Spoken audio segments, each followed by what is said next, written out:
Hello everyone, welcome to my dream technical.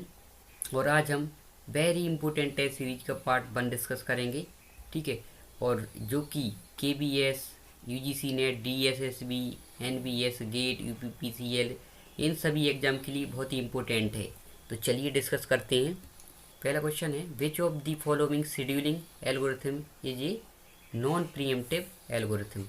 ठीक है, first come first सर्व है। ये क्या है, नॉन प्रीएम्प्टिव एल्गोरिथम को फॉलो करती है।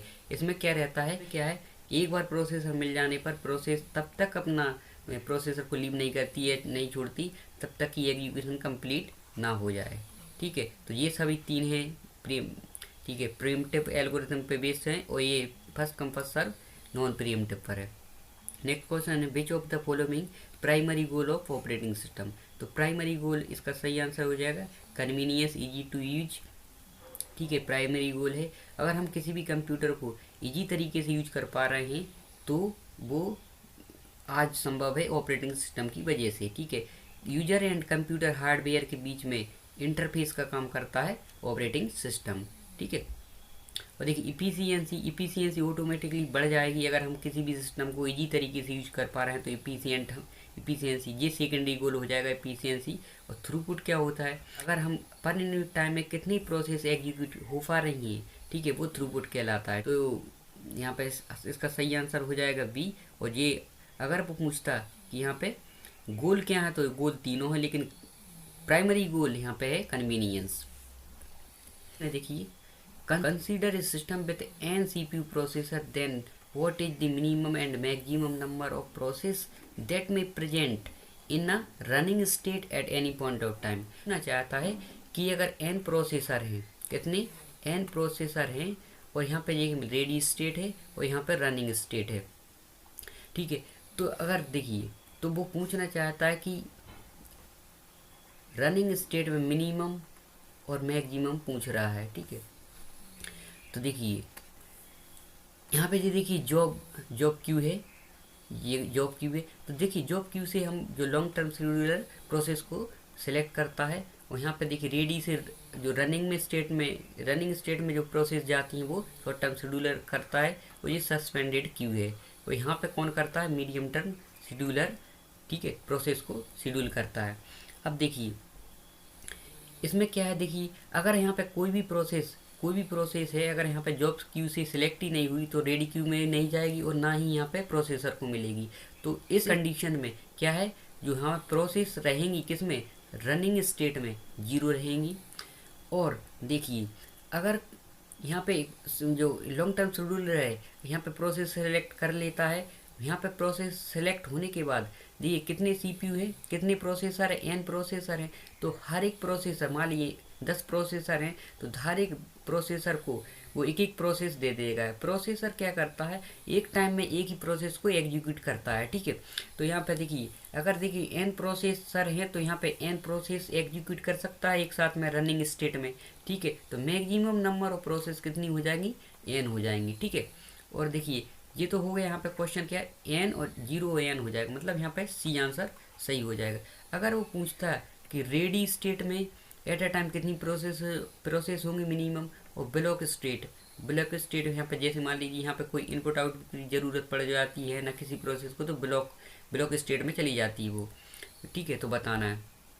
तो देखिए मान लीजिए यहाँ पे कोई प्रोसेस सिलेक्ट नहीं हुई, तो रेडी स्टेट में कोई प्रोसेस नहीं पहुँचेगी, तो मिनिमम कितनी हो जाएगी, 0 हो जाएगी। और मैक्सिमम कितनी हो जाएगी, जितनी प्रोसेस है यहाँ पे मान लीजिए 10 प्रोसेस आई हैं तो एन ही हो जाएगा। ठीक है, मान लीजिए यहाँ पे 10 प्रोसेस एन ही, या फिर मान लीजिए पूरी प्रोसेस आ जाती है यहाँ पे रेडी स्टेट में, तो ऑल हो जाएगा। इसी प्रकार ब्लॉक में मिनिमम अगर कोई प्रोसेस यहाँ से सिलेक्ट नहीं हुई तो यहाँ पे 0 हो जाएगा, और अगर यहाँ पे कुछ प्रोसेस हुई तो यानी हो जाएगा, और अगर सभी आ गई ब्लॉक स्टेट में तो ऑल हो जाएगा। तो यहाँ पे और भी क्वेश्चन इस प्रकार से बन सकते हैं। नेक्स्ट क्वेश्चन है, नेसेसरी कंडीशन फॉर डेडलॉक और डेडलॉक करेक्टरिस्टिक। तो ये नेसेसरी बताना है, तो ये इनमें से इसका आंसर सभी हो जाएगा। देखिए म्यूचुअल एक्सक्लूजन क्या होता है कि क्रिटिकल सेक्शन में एट अ टाइम एक ही प्रोसेस इंटर कर सकती है। ठीक है, और देखिए P1 है, मान लीजिए P2 है, यहाँ पे ये प्रोसेस है, ये रिसोर्स R1 है और ये रिसोर्स R2 है, सिंगल। ठीक है, सिंगल रिसोर्स है। इसमें क्या है, इस प्रकार का डायग्राम बना हुआ है जी। अब देखिए P1 R2 को होल्ड किए है और R1 के लिए रिक्वेस्ट कर रही है, और P2 क्या क्या है, देखिए R2 R1 को होल्ड किए है, R2 को रिक्वेस्ट कर रही है, तो होल्ड एंड वेट कंडीशन हो गई है। नो प्रीएम्पशन क्या होता है, नो प्रीएम्पशन मतलब होता है कि अगर किसी प्रोसेस को एक बार अगर प्रोसेसर मिल जाता है तो वो तब तक लीव नहीं करती जब तक कि वो प्रोसेस अपना पूरा एग्जीक्यूशन कंप्लीट ना कर ले, ठीक है। तो ये क्या हो, नो प्रीएम्पशन होती। सर्क्यूलर वेट क्या होता है, देखिए यहाँ पर सर्क्यूलर वेट होता है मतलब यहाँ पे देखिए P1 R1 को रिक्वेस्ट कर रही है और यहाँ पे R2 को होल्ड की है। यहाँ पे P2 देखिए R1 को होल्ड किए है और R2 को रिक्वेस्ट कर रही है, तो मतलब एक सर्किल बन गया, तो यहाँ पे सर्कुलर वेट हो गया। तो इसकी जो क्या हो जाएगा, सभी नेसेसरी कंडीशन है। तो अगर ये कंडीशन ये चारों कंडीशन अगर फॉलो हो जाती हैं किसी भी डायग्राम में, तो वो क्या डायग्राम किस प्रकार का हो जाएगा, डेडलॉक कंडीशन में चला जाएगा, ठीक है। मतलब वो कभी भी पूरा नहीं हो पाएगा अपना उसका, ठीक है, एग्जीक्यूशन। तो यहाँ पे इनफाइनाइट वेट करेंगी सभी प्रोसेस। क्वेश्चन है देखिए, how many bits are use to represent IEEE 754 standard single precision, ठीक है। ये बहुत मतलब ये ध्यान रखना है, सिंगल में बताना है, ठीक है। तो देखिए सिंगल प्रिसीजन होता है वो 32 बिट को फॉलो करता है, ठीक है। और डबल जो करता है ना, डबल प्रिसीजन वो करता है 64 बिट को, ठीक है, रिप्रेजेंट करता है।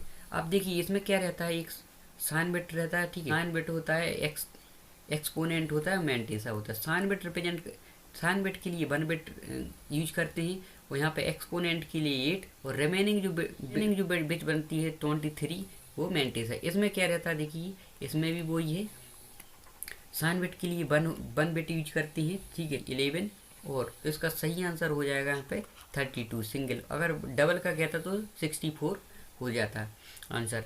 What is the maximum and minimum range for two's complement floating point representation, तो इसका सही आंसर हो जाएगा +2 की पावर n - 1 2 -2 की पावर n - 1 -1।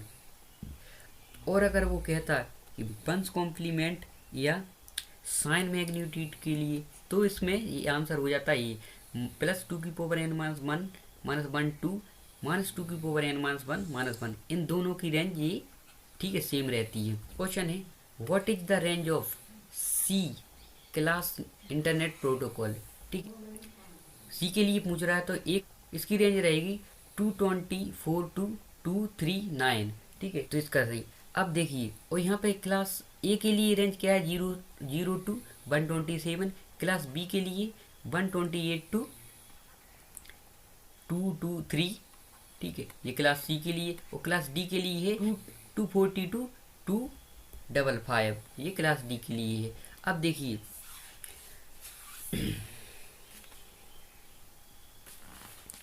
ठीक है, और देखिए क्लास ए में नेटवर्क और होस्ट, ठीक है।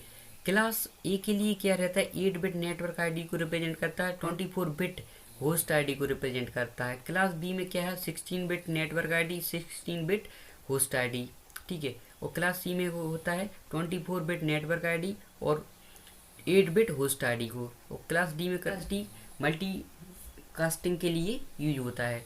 अब देखिए नेक्स्ट क्वेश्चन है, what is the following is a loop back address, ठीक है। तो लूप बैक एड्रेस में क्या रहता है, देखिए यहाँ पे देखिए 128 फर्स्ट क्वार्टर क्या है, 128.0.0, तो क्या है यहाँ पे, इसमें देखिए ऑल जीरोस ऑल वंस, ये यहाँ, ठीक है, लूप बैक एड्रेस में नहीं होता है, ठीक है। 128 127.0.0 ये लूप बैक एड्रेस नहीं है, और ना ही 127.255.258.255 और ये भी। तो यहाँ इसका सही आंसर हो जाएगा 127.x.x.x, मतलब ऑल जीरोस ऑल वंस नहीं होना चाहिए यहाँ पे, ठीक है। इसके अलावा और कुछ और सब कुछ हो सकता है, तो यहाँ पे लूप बैक एड्रेस सही आंसर हो जाएगा सी। चलिए देखिए, consider the following preorder और inorder then find the postorder, ठीक है। देखिए प्री ऑर्डर दिया है और इन ऑर्डर दिया है, तो पोस्ट ऑर्डर फाइंड करना है। तो देखिए कैसे फाइंड करेंगे, प्री ऑर्डर में हम करते मतलब पहले यहाँ से स्टार्ट करते हैं, और इन ऑर्डर यह रिप्रेजेंट करता है कि जो कौन से अल्फ़ाबेट लेफ्ट में जाएंगे और कौन से राइट में जाएंगे, ठीक है। तो देखिए, तो यहाँ पे पहले प्री ऑर्डर में यहाँ पे लेफ्ट से स्टार्ट किया तो ये मिला, तो ये हमारा ये हो गया। अब देखिए एक ही जो लेफ्ट में है वो लेफ्ट साइड में जाएंगे, और एक राइट में जो राइट साइड में जाएंगे, तो यहाँ पे ये आ गया, ठीक है। यहाँ से चूज करेंगे प्री से कि इसके बाद कौन आएगा, ए के बाद बी आएगा। बी को देखा, देखो ए के लेफ्ट में है कि नहीं है, तो ए के लेफ्ट में चला गया बी। इसके बाद देखिए डी है, डी क्या है, ए के लेफ्ट में है, ठीक है, ए के लेफ्ट में है लेकिन बी के राइट में है, ठीक है, तो बी के राइट में चले गए, ए के लेफ्ट में बी के राइट में। इसके बाद देखिए एफ है, एफ कहाँ है, ए के तो देखिए लेफ्ट में है, ए के लेफ्ट में है, ठीक है, और बी के राइट में है एफ, है कि नहीं, देखो बी के आ गया, यहाँ पर डी है, ठीक है, डी है। तो देखिए यहाँ पे, ठीक है, बी के तो राइट में है और डी के देखिए लेफ्ट में है, तो डी के यहाँ पे लेफ्ट में चलाया गया, ठीक है, डी है ये। और देखिए इसके बाद है एच है, एच कहाँ है, ए के, देखिए ए के यहाँ पे लेफ्ट में है और बी के राइट में है और एफ के राइट में है, ठीक है, बी के राइट में है, एफ के राइट, और डी के लेफ्ट में है, तो यहाँ पे एफ के राइट में है, ठीक है, एफ के राइट में है कौन है, एच, तो एच आ गया देखिए। इसके बाद सी है, तो सी कहाँ पे है, ए के राइट में है, तो ए के राइट में आ गया। फिर ई है, ई कहाँ है, सी के लेफ्ट में है, ठीक है, सी के लेफ्ट में आ गया। और इसके बाद जी, जी कहाँ है, देखिए जी है ई के राइट में, ई के राइट में आ गया। और सी कहाँ, देखो इसके बाद आई है, आई कहाँ है, जी के लेफ्ट में, तो ये जी के लेफ्ट में आ गया। अब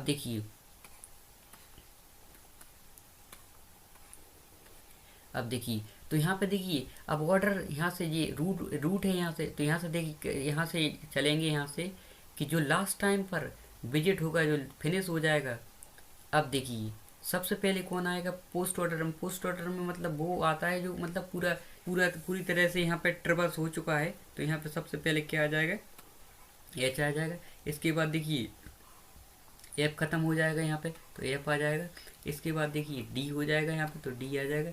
इसके बाद बी पूरा ट्रेवर्स हो चुका है, तो बी आ जाएगा, ठीक है, ए अभी हुआ नहीं है, सी, ठीक है, ई नहीं हुआ।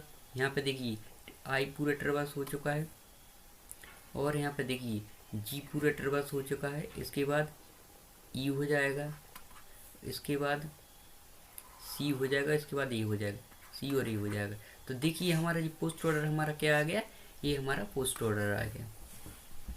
नेक्स्ट क्वेश्चन है, of the following given order is not find the unique binary tree, ठीक है। तो देखिए यूनिक बाइनरी ट्री, कौन सा ऑर्डर यूनिक बाइनरी ट्री कह सकता है। देखिए यूनिक बाइनरी ट्री के लिए हमारे लिए इन ऑर्डर होना बहुत ज़रूरी है, ठीक है। इन ऑर्डर है, इन ऑर्डर के साथ प्री ऑर्डर है तो भी यूनिक ट्री बन जाएगी, या पोस्ट ऑर्डर है तो भी यूनिक ट्री, तो ये भी देखो इन ऑर्डर के साथ पोस्ट ऑर्डर है, यूनिक ट्री बन जाएगी हमारी, ठीक है, फाइंड कर सकते हैं हम। और इन ऑर्डर के साथ में प्री ऑर्डर है, ठीक है, और देखिए इन ऑर्डर के साथ प्री ऑर्डर है, पोस्ट ऑर्डर कोई एक हो तो भी हम यूनिक बाइनरी ट्री फाइंड कर लेंगे, लेकिन प्री ऑर्डर और पोस्ट ऑर्डर के की हेल्प से हम यूनिक बाइनरी ट्री फाइंड नहीं कर सकते, तो हमारा आंसर हो जाएगा सी। नेक्स्ट क्वेश्चन है, देखिए C language support the following storage classes, ठीक है। तो statics, extern, register, auto, C language में ये सभी स्टोरेज क्लासेस होती हैं, ठीक है। तो देखिए नेक्स्ट क्वेश्चन है, how many bit are absolutely necessary to store ASCII character. हमारे आस्की कैरेक्टर्स होते हैं, मतलब अल्फ़ाबेट होते हैं इंग्लिश में, उनको रिप्रेजेंट करने के लिए कितनी बिट यूज करते हैं, तो इसका सही आंसर हो जाएगा 7 बिट। 7 बिट से हम रिप्रेजेंट कर सकते हैं 2⁻7 128, ठीक है, मतलब 0 to कितना करते हैं, 0 से 127 बिट तक हम रिप्रेजेंट कर सकते हैं किसको, आस्की, ठीक है, आस्की कोड को, ठीक है, इंग्लिश अल्फ़ाबेट को। इसके बाद देखिए 128 से 256 तक ये क्या रहता है, एक्सटेंडेड आस्की कोड रहता है, एक्सटेंडेड आस्की कोड रहता है। देखिए आस्की कोड की फुल फॉर्म क्या होती है, American standard code for information interchange, ठीक है, ये इसकी फुल फॉर्म होती है। क्वेश्चन है, देखिए what is the worst case complexity of quick sort, best case, average case और बस केस, ठीक है। देखिए क्विक सॉर्ट की जो होती है बेस्ट केस में रहती है n log n, ठीक है, एवरेज केस में भी n log n, और बस केस में रहती है n स्क्वायर, ठीक है। तो इसका सही आंसर हो जाए बस केस में n स्क्वायर, ठीक है।